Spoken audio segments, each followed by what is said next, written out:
Nitakuwa nikikuletea kipindi chetu cha Conscious Minds. Sikuanguka ni kura hazikutosha. Niliingia mambo haya kwa sababu ya kukasirika. Pia wababa walikuwa wameniuliza, wazee tuseme wameuliza nikuulize kama umetoa mbuzi ya wazee. Mbuzi ya wazee hiyo itakuja tu. Kwa hivyo sio vizuri mtu anyimwe nafasi kusimama ama kuania kiti chochote ati kwa sababu ya degree. Mimi wenyu Patrick Gadhigi Karanja nikiripotia Jirani Kenya Radio and TV. Dedicated, determined and dependable.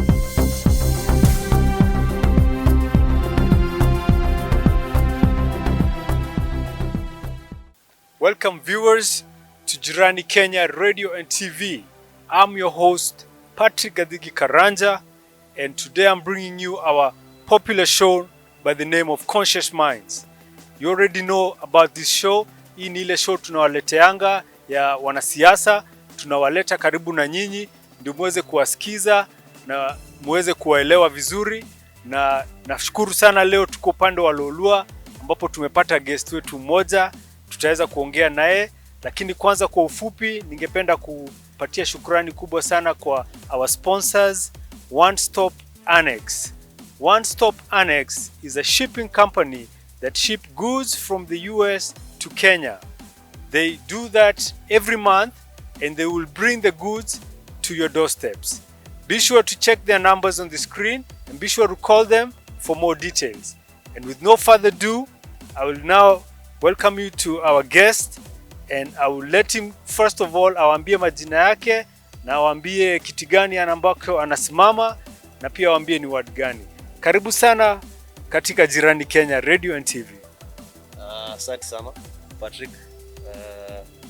Mimi kwa nasikia watu wakisema kwa majina, lakini Kiswahili ni jina langu ni Wangara.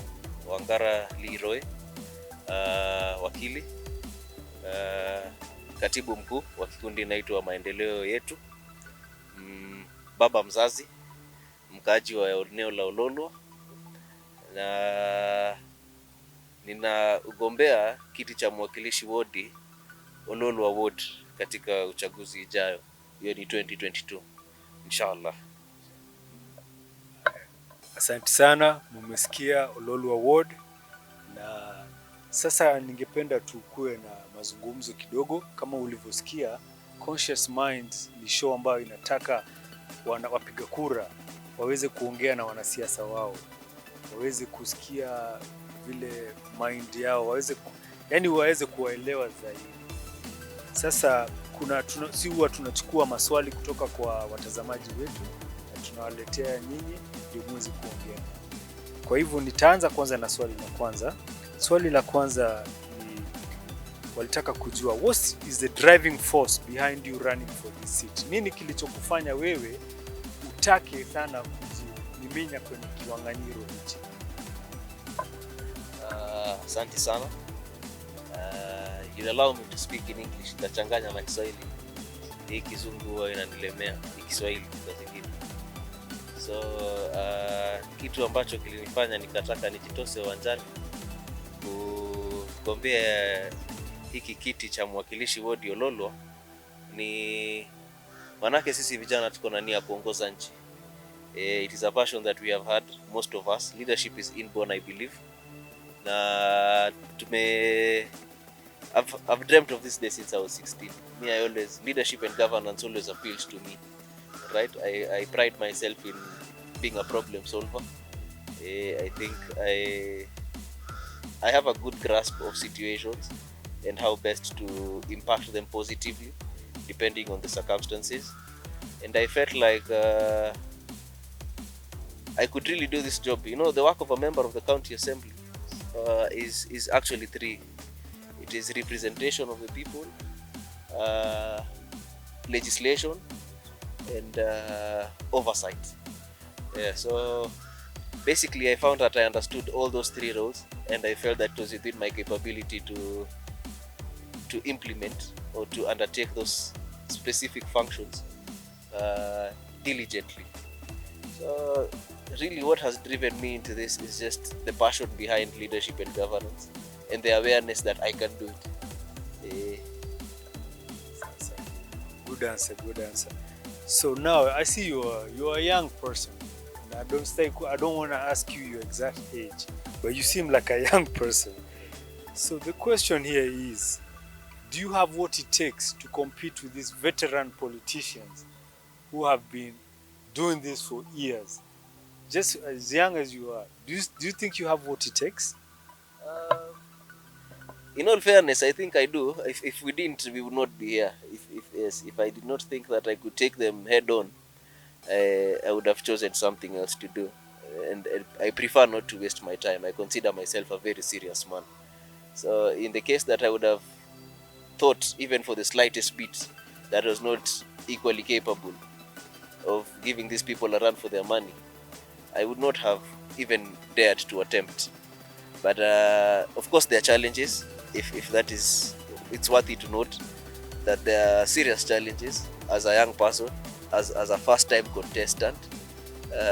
Fortunately enough, like I have said previously, in previous engagements with other people, I believe that for one to lead, you must learn to follow. So you just don't wake up one day and say, mimi ni kiongozi. And unfortunately, I feel like that is the biggest mistake young people make. Is labda alikuwa prefect pale shule, anasijiambia sasa mimi naweza ongoza kwa sababu nilikuwa naandika noisemakers. Unauliza mtu, haya basi unataka ugombee Ololo, anakwambia nataka nigombee Ololo. Ololo inatoshana aje? Hajui. Naona iko na watu wangapi? Hajui. Lakini unamuuliza mbona unataka uongoze Ololo? Kwa sababu nilizaliwa hapa. So I really think the challenge is for me, my challenge is, considering I understand quite well the role of a member of the county assembly, I understand the challenges of my community that my immediate society faces, and the aspirations they have for the betterment of the future generations.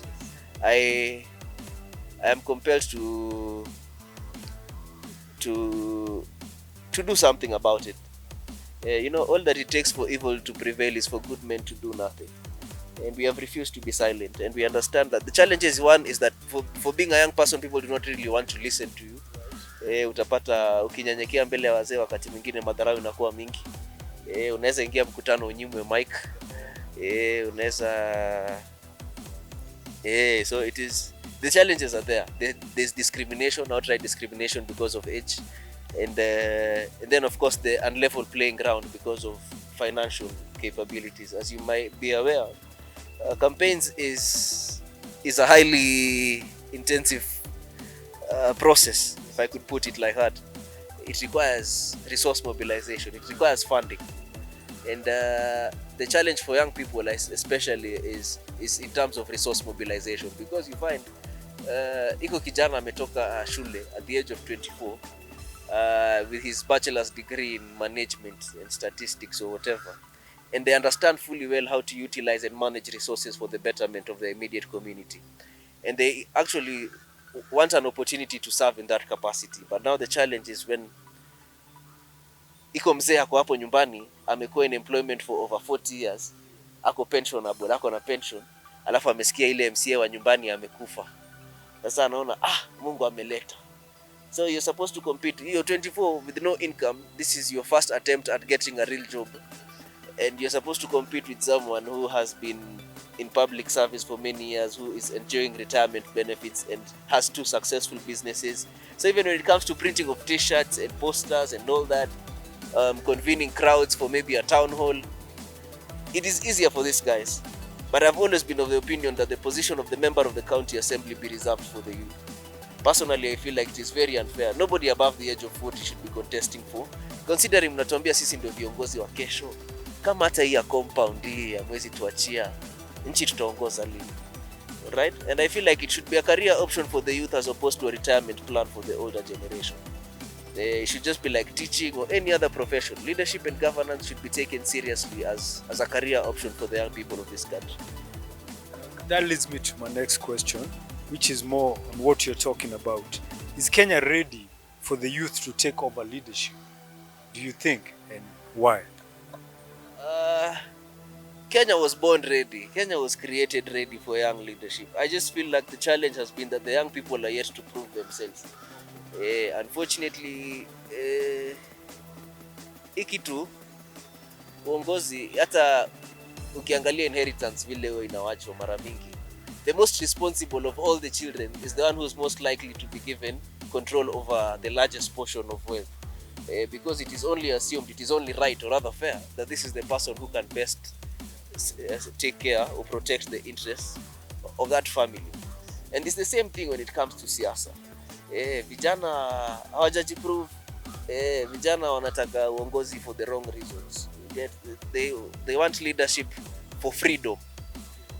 I'm tired of being confined to a certain way of thinking, so it is time to express myself, and the only way I can is if I lead whoever it is that is willing to share in my ideology. I just feel like the biggest challenge for our older generation is they are yet to trust us enough.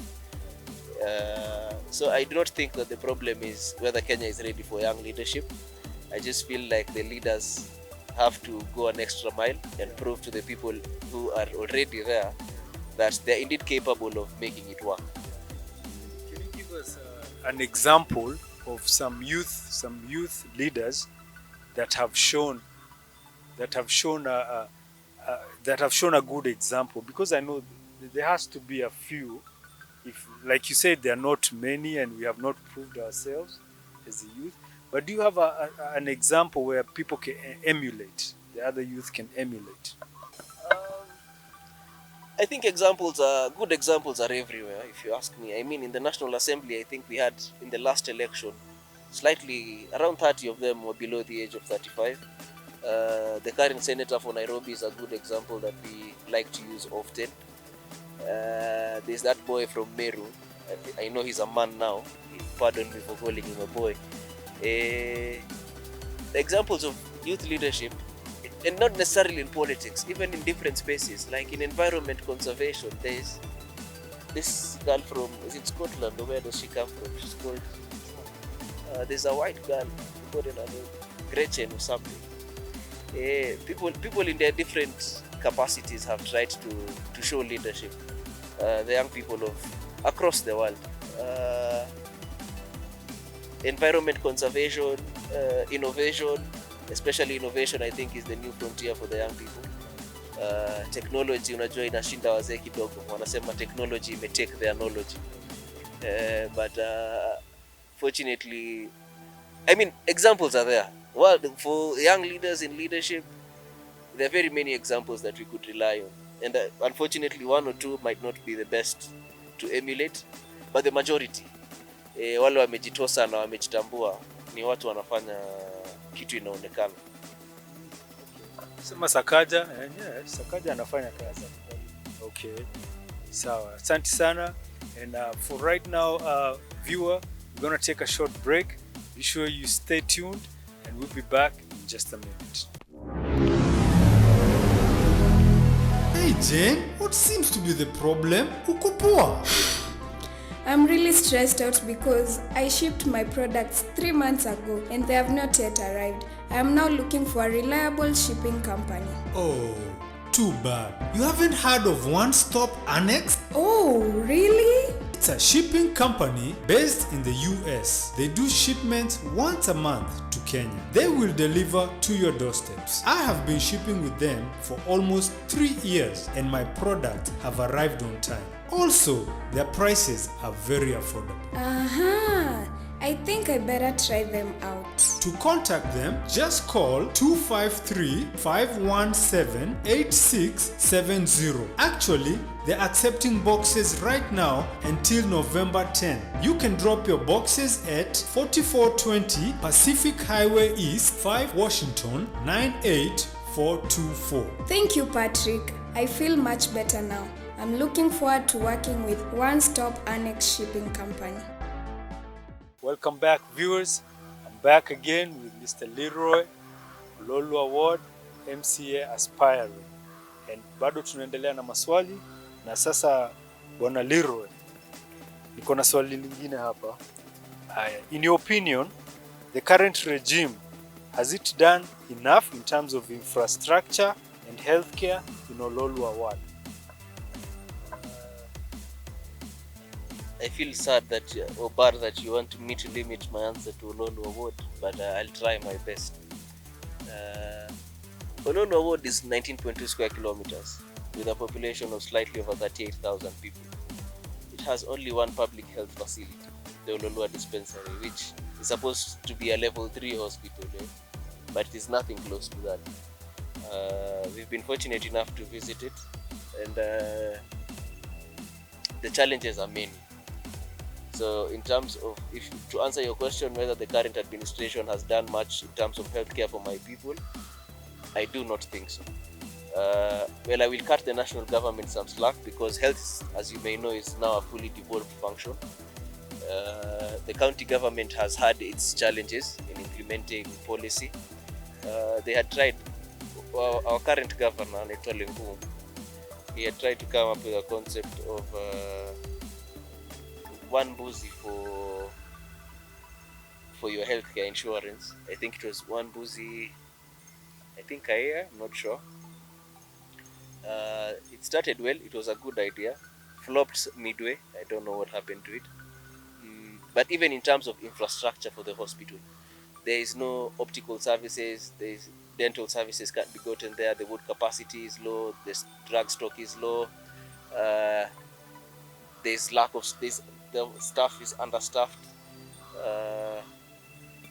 and of course even the cost of treatment is high, because when someone goes there, they're admitted for something called Linda Mama or for delivery, and you know delivery is supposed to be free, but still hear people complaining of the cost of gloves or scissors or pamba for that matter. So I am not convinced that the government has done enough to aid healthcare. They have tried in terms of insurance coverage to try and get as many people on board. Unfortunately, ignorance has also been a factor that has delayed that process. We are yet to achieve the numbers that we would have hoped. But it is work in progress. We move regardless. In terms of roads, national roads, the process is slow, but I would hate to cast aspersions on the reasons behind that, but I feel like they've really tried, considering Kangawa Road imewekwa lami hivi karibuni, Ole Polos Road imewekwa lami, ingawaje that is a county road, so it has been done by the World Bank. There's the road around Imani, around the hospital. That's another thing, the challenge about even access to that hospital facility, to healthcare facility when it rains and things like that, still leaves a lot to be desired. So I have a 14-page plan for the great people of Ololwa, and among the key pillars is healthcare. Our manifesto was centered on UN protocols and declarations, and AU declarations, and Vision 2030, and pretty much revolves around Article 43 laws of Kenya. And it is the right of every Kenyan to access quality healthcare. So, according to the Abuja Declaration of 2001, African countries undertook to allocate 15% of their annual budget to healthcare. Now, on the assumption that we are getting 30 million, which is the amount of money that is advanced to the World Development Fund every year, that would mean an allocation of around 4.5 million every year to the healthcare sector, which is a critical sector, we must admit.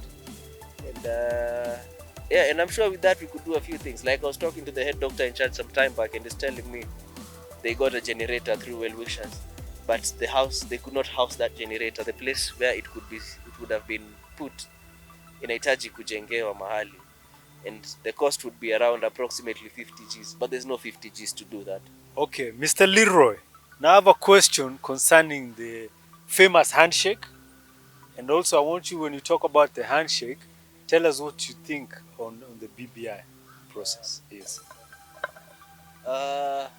First and foremost, I think the handshake was welcomed by a majority of Kenyans. People wanted peace and stability and a conducive environment to do their businesses, and that was lacking. So it came at the opportune time.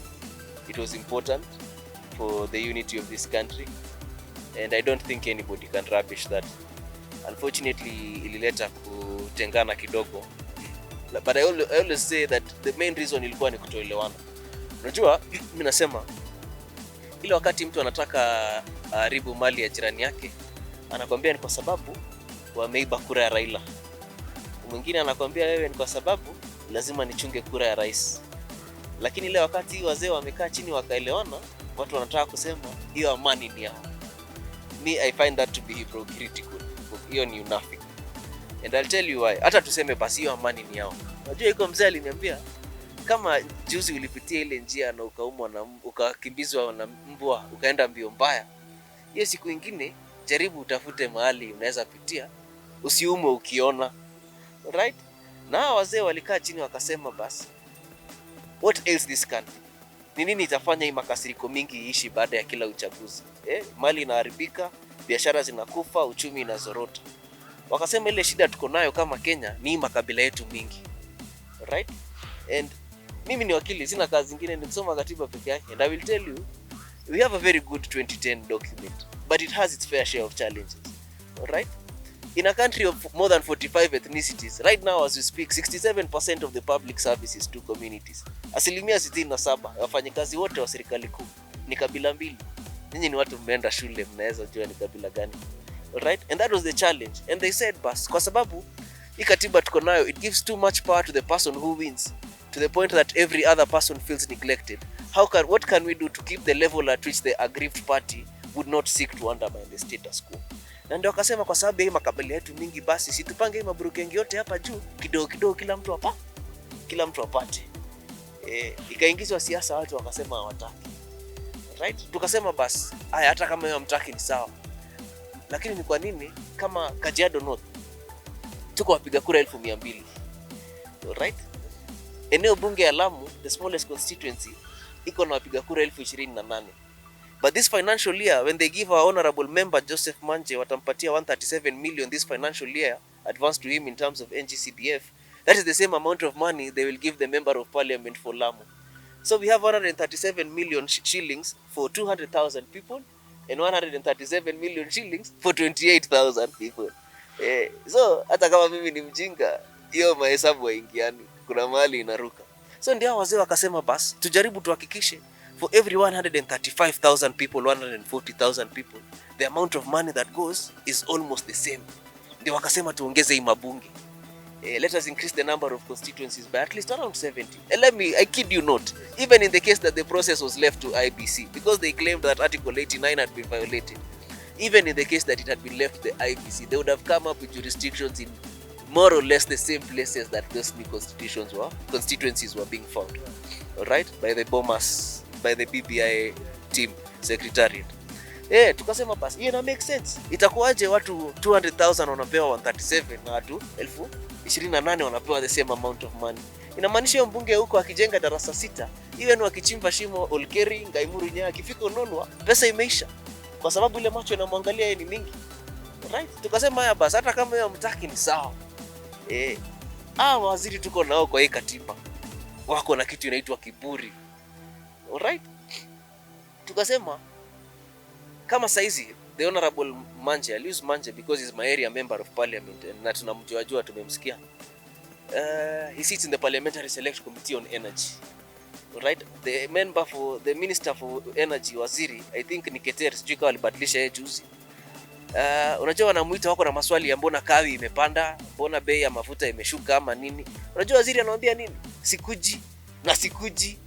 Tukasema basi badala hii kiburi yote mingi, tukue na ile sheria tulikuwa nayo hapo mbele. Turudishe hii watu ndani ya bunge, kwa sababu sheria ya bunge ni ukiata mikutano 3 mara moja. Wananchi wakasema wataki.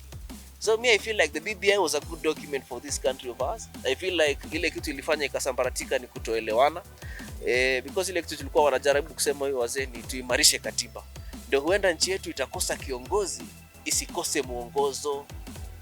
Let us fix the things that we can. Alafu mkitaka hata mchague barabara ni sawa, but there will be measures in place to ensure that whichever, regardless of the administration, Kenyans will get the efficient delivery of services that they demand and require.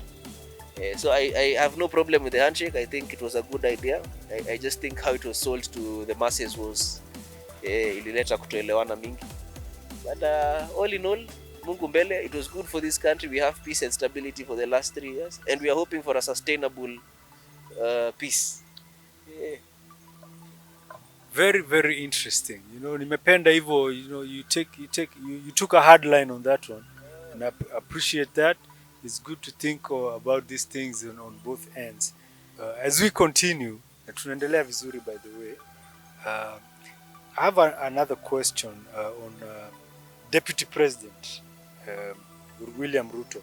I know you always keep in touch with the news, and jana ulisikia vile huko Kisumu vile walipiga gari yake na mawe. Hiyo maoni yako kuhusu hayo ni gani? Unajua Patrick, Kenyans are peace loving people. That was uncalled for, no matter how you look at it.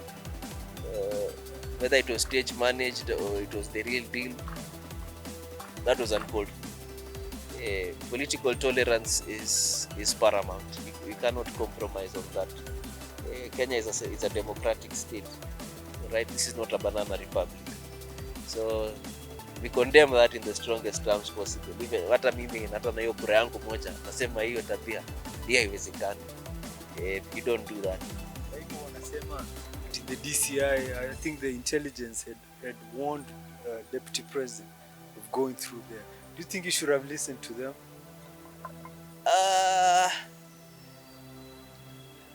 Well, I do not think that he did not listen to them. I think he heard them loud and sincere, and he listened to them. But if listening to them would have meant that not to engage the people in Kisumu and sell his ideology to them, that would be asking too much of the Deputy President. This is a man who's out for the highest seat in this republic. He has to reach every corner of this country. And I'll tell you the motto of the King's Guard in ancient Scotland, in ancient Greece. It said, all men have fears, but the brave put down their fears and go forward. Sometimes to death, but always to victory. Right? So he would have decided to listen to the intelligence reports and neglected the Nyanza region. But ultimately, I think he has gained way more than he has lost. He came back in one piece. Ni gari tu ilivunja vio. Na amekuja labda wezi jua labda amekuja na kura kama ni 300,000, 400,000. So all in all, yeye amepona. We have to ask these questions. Yeah. Sasa na nitakuuliza swali kuhusu baba. Ndio. Yes. Who do you think atachoose kama running mate? Na kwa nini? Baba is a serious man. But now we have seen him trying to scale up the mountain for the last couple of months. Seems to be going well. I feel like for Raila Amolo Odinga, it would be easier for him to pick a Kikuyu running mate than it would be for William Ruto. Unfortunately, if Ruto was to pick a Kikuyu running mate, the rest of Kenya is likely to rebel. Kwani Kenya ni Mkalenjin na Mgikuyu. No.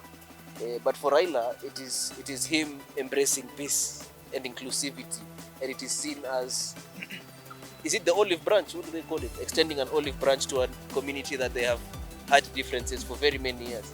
Yeah, so for Raila Amolo Odinga, having a Kikuyu running mate would be the most likely option, considering hiyo kura huwezi neglect. Hiyo kura iko karibu milioni 10. Anybody needs those people rooting for them. So whoever, and it has been said countless times that whoever gets the mountain wins the next election. But I feel like it is easier for Raila Amolo Odinga than for William Ruto, because if William Ruto was to guarantee them the deputy presidency, the other ethnicities in this country are likely to rebel on the basis that this country cannot be run by two communities since independence. So he's between a rock and a hard place. Naibu Rais. My choice for Raila Amolo Odinga would be a female. Ndio tuweke hiyo kura ya mama kwa kikapu moja. If it would have to be a Kikuyu, maybe Martha Karua. Unfortunately, I hear Martha is a bit hostile. Unajua aminiki pia yeye. Unajua deep state nataka mtu akikwambia ruka unaruka. Na Martha is known to be akichwa ngumu. Unajua ile mama amesoma sheria, anafanya vile anataka. So let's see how he can work around that, but I think for him, his best option for Raila Amolo Odinga in terms of a running mate, it would be a Kikuyu woman. That could work well for him. Thank you very much. Now, this is a more serious question for you. I want you to take your time and answer this question. If elected as the new MCA for Ololua Ward, what would you want to achieve for the people specifically? Things that people will remember. Leo, ulisema utawafanyia. Well, basically, I'll tell you, for an area like Ololua, the challenges are different. Of course, preponderant upon the specific area of residence. So, like, if you're a guy who lives in Mbulbulbi or Kangawa Road Drive 18, uko kwenda hivyo chini, your biggest challenge is insecurity, right? And maybe roads and water, access to water. If you're coming from Hilltop Road or Zambia, then your challenges are different. It's insecurity and maybe proper lighting. If you're coming from Ololua, it is roads. I think priorities are different for the different people. So we've tried to focus on the things that impact everybody in the same way. And that is why, like, for example, healthcare. You know, we are too poor, we can't even afford to fall sick. You get? And it has gotten to a point where the majority of people who go to that hospital will come back complaining about drugs and things like that. So basically, it's just the universal is healthcare. One thing I can promise the great people of Ololua is we shall improve. We shall do our very best to improve on the quality of healthcare that is gotten, so that it is easily accessed and affordable, if possible. Security, unfortunately, is a national government function, but it remains a key challenge for the people of my area. And I'm sure we can find our way to work around that. But basically, the main one thing that I can say I can promise to bring to my people is accountability and transparency. Hii mambo yote ingine mingi anybody can do, but accountability has been a big challenge for us. Alright, bursary list haujui nani alipewa. Unajua ule mtu alikampenia, mtu anakuja nayo anasema ni hizi jina za watu watano, and those are things that need to change. Bursary cannot haifai kupeanwa sababu ya kujuana. This is education we are talking about. It is the right of every child to get quality education, and I think it is really unfair that someone gets it at the expense of a more vulnerable individual. Like single moms should be given priority when it comes to bursary. Right? It should not be people who wako na baba na mama nyumbani alafu unapata mwanamke analea watoto watatu peke yake without a stable job. Like there's a lady I was talking to, and she's an ECD teacher earning around 6Gs to 7Gs a month with 3 kids. And it's very hard for her to even access things like bursary. So those are serious challenges, but ultimately all I can promise is accountability and transparency, so that if the amount of money that is given to us, mtu anaweza uliza na mtu anaweza ona hata bila kutuuliza, hii pesa ilienda hapa, hii milioni 2 walisema tuweke kwa hospitali ifanye hii kazi na imefanya hii kazi. Hii milioni 3 walisema to invest in our small agricultural cooperatives na imefanya hiyo kazi. We've been able to increase on value addition and things like that. Perhaps even come up with a website, so that there's a platform where all this information is publicized. Right? The list of bursary is published before it is approved. Against the name of the parents. So that mtu anaona huyu ni kijana ya hii jamaa, you have the right to ask, mbona huyu na mimi najua ile mama jirani yangu anauzaga watermelon, mbona yeye mtu yake hayuko hapa? Right? Information that is subject to public interest must be available to the community for them to be able to make first-hand decisions on matters that directly affect them. That has been a big challenge. Today, if I want to know what law was passed in Kajiado, I cannot get that information from a member of the county assembly. If I want to know which job opportunities are there, that information will only get to the people who are close to the member of the county assembly, and that is unfortunate. We should find ways of making sure that this information percolates to the lowest tier of citizens. Mr. Leroy, I'll ask you a hard question now. I know you unajua Kenya, hata ndaongea na Kiswahili. Kenya, transparency and accountability has been an issue for many years. Yeah? Na nimesikia umesema hiyo ndio utatako hiyo kitu. Sasa accountability, do you think it's possible to get to that level of pure accountability and transparency in Kenya? Unajiaminia kabisa hiyo utatudelivia? Well, I'll tell you, accountability is not the prudent use of resources. which is the transparent. Right? So I'm not saying that this 30, like let's say we have 30 G's to spend, that all these 30 G's will go to the work that it was meant for. Right? Because I'm not running that office by myself. Kuna mtu labda atakata kona, kuna mtu mkubwa kuniliko anataka kuleta siasa, ametafuta mtu yake wamekata 5. But it will be transparent enough for people to know that this is the amount of money that came out, whether it was utilized well or not. And transparency yields accountability. Right? So I feel like it is easy. It is very easy to be accountable as long as you're transparent. Yes, it becomes easier to be accountable if you're transparent. Very good, very good. Now, on a lighter note kidogo, hapo umejibu swali serious sana. Kuna mtu mmoja alitaka kujua, what do you do on your free time for fun? Who are you? People want to know you kidogo. Mimi tu ni kijana ya mtaa.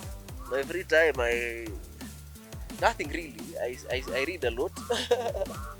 So I'll probably be reading books. Back when I was younger, I would ride horses and enjoy just being outside and seeing the environment. But the older I get, I've lost interest in certain things. So now for me, it's books and books and books. There's peace I find when I'm reading. If I'm not doing that, I'm resting, closing my eyes kidogo for shut eye for 30 minutes. That doesn't mean I'm a lazy guy. I'm just What's your favorite book? What's your favorite book? I don't have a favorite book. I like history, law, books, politics, and criminal justice. So I tend to read books that revolve around that a lot. I would not say I have a favorite book, though African history books are very captivating, if you ask me. And I really liked Facing Mount Kenya by MCA Jomo. Right now I'm reading The Daily Laws by Robert Greene. It's an interesting read. It's just about, well, people might refer to it as a self-help book, but generally just the general principles of life and how to improve yourself as an individual. On that line, who's your role model, as in internationally in this universe? Who do you look up to? Who do you admire the most? That's a hard one, eh? But not that hard, because I'm looking for a political answer. But the answer from the bottom of my heart would be my mother. My mother is an amazing woman. She has inspired us to push on, to have that drive to constantly forge ahead in the direction. Yeah, so I look up to her. I feel like she's a very strong lady. I would be nothing without her. Yeah. Habari mama. Okay. Now let's get out of Kenya sasa. Tuingie Africa, eh? Now Africa, do you think Africa has a chance to unite? And one day we'll be talking about United States of Africa. Everything is possible under the sun. I choose not to use that word United States of Africa. It makes it sound like it's not authentic. It's like we are copying from someone else's script. I prefer to stick to the African Union. Yes, an African Union is possible, especially for Black Africa, because I have always been of the impression, I've always gotten the impression that in the case that was an eventuality, Arab Africa would succeed. I am not convinced that they would want to be part of Black Africa, of the African Union, in that. Well, maybe that's just bias, but that's just what I think. I think it is very possible. Challenges are there. I think we're supposed to have a common currency for the East African countries by 2024. Let's see how that goes. The process is, if the common currency is, I think, the third pillar of the East African community becoming one sovereign region, and that's just the third. And I think there are like 10 pillars before we can have an East African community. So if the third one is going to take effect in 2024 or maybe 2026, the progress is there, but it is really slow. I do not think we will live to see it. But I am convinced that if this world goes on for longer before the day of judgment, there will be an African Union. Yes, for a better economic, what would I call it? A better economic plan for the people of Africa. I think Africans need to reconsider what they term as rich. What is rich to Africans, it does not necessarily have to be what it has to be what is rich for the white man. But an African Union is possible. It will take time, but it is very possible. We hope for that, because I think it will be good for us. Okay, now I'm going to give you a chance to talk to your voters, waombe kura. Na kabla ufanye hivyo, kuna swali moja hapa, one of the viewers aliuliza, is it true that Honorable George Saitoti, the former vice president, is it true that he went to Ololua Primary School? Na ukijibu hiyo, go ahead and talk to your voters. We'd like to give you guys a chance to talk to your voters. I cannot independently verify whether Mzee went to that school. Mwenyezi Mungu amlaze pahali pema. But rumor has it. And you know, they say rumors carry some truth. So there's a very strong possibility, high possibility that the late professor was a student at Ololua Primary.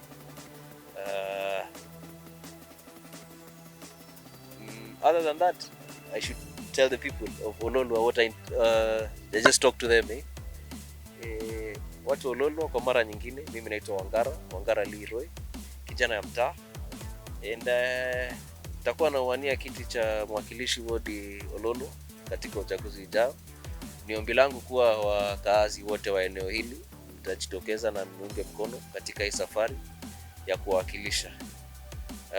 Mimi ninasema si lazima ikuwe ni mimi, lakini ingekuwa ni muhimu kama ni mtu wa kazi. So si lazima mimi, lakini hata mimi, kwa sababu nimetembea kwa hospitali yetu na mashule yetu, nimekaa na wazee, wamenichanua mambo 2-3. Mama zangu wameniweka kwa maombi, na mimi ni kijana, najua shida ya vijana. Hakuna haja ya kuniacha mimi nje mtafute mtu ana Google how to be an MCA. Siombi hii kazi kwa sababu mimi ni kijana, naomba hii kazi kwa sababu tunaielewa. Na si kazi rahisi, lakini si ngumu, inaweza fanyika. So mimi ile kitu ninaweza omba wakazi wa Ololua is that when the time comes, tutofautishe kati ya mwanasiasa na mtu wa kazi. Na tofauti ni kitu moja, ni sera. Ile mtu ana sera utamjua kwa vitendo. Anakuja na 200 anasema patie watu watanipigia kura. Alafu ikifika hapo mbele inashindikana. Tutafute mtu ambaye atashinda kwa ofisi ya mbunge wetu, ya gavana wetu, na hata ya serikali kuu ikibidi, mpaka malalamishi yetu yasikizwe. Na mimi nasemaga ni vizuri tujaribu uongozi mpya, na mimi ni kijana. So mniangalie mimi nipange kazi hiyo miaka 5. Tufanye mambo 2-3, alafu Mungu atajalia wale watakuja nyuma wapake rangi. Asanteni sana. Mungu awabariki. Asante sana watazamaji, mmeweza kusikiza mjumbe wetu Bwana Leroy, alikuwa na maoni mazuri sana. Kumbuka kwenda kwenye mtandao, usubscribe kwa channel yetu, tupatie comments zako ili tuweze kujadiliana na mambo yatakuwa mazuri. Ningependa kuchukua fursa hii pia kuwashukuru wadhamini wetu, our sponsors, One Stop Postal Annex. For all your shipping needs, give them a call. The number is down the line. Give them a call for more details. Ni kampuni ambayo inawajibika, inaaminika na imeimarika. One Stop Postal Annex for all your shipping needs. Once again, nimeshukuru sana kwa kuwa nasi siku ya leo. Upande wa Ololua ni mimi wenyu Patrick Gadhigi Karanja. Hadi wakati mwingine, Mungu awabariki. Hey Jane, what seems to be the problem? Uko poa? I'm really stressed out because I shipped my products 3 months ago and they have not yet arrived. I am now looking for a reliable shipping company. Oh, too bad. You haven't heard of One Stop Annex? Oh, really? It's It's a shipping company based in the US. They do shipments once a month to Kenya. They will deliver to your doorsteps. I have been shipping with them for almost 3 years and my products have arrived on time. Also, their prices are very affordable. I think I better try them out. To contact them, just call 253-517-8670. Actually, they're accepting boxes right now until November 10. You can drop your boxes at 4420 Pacific Highway East, 5 Washington, 98424. Thank you, Patrick. I feel much better now. I'm looking forward to working with One Stop Annex Shipping Company.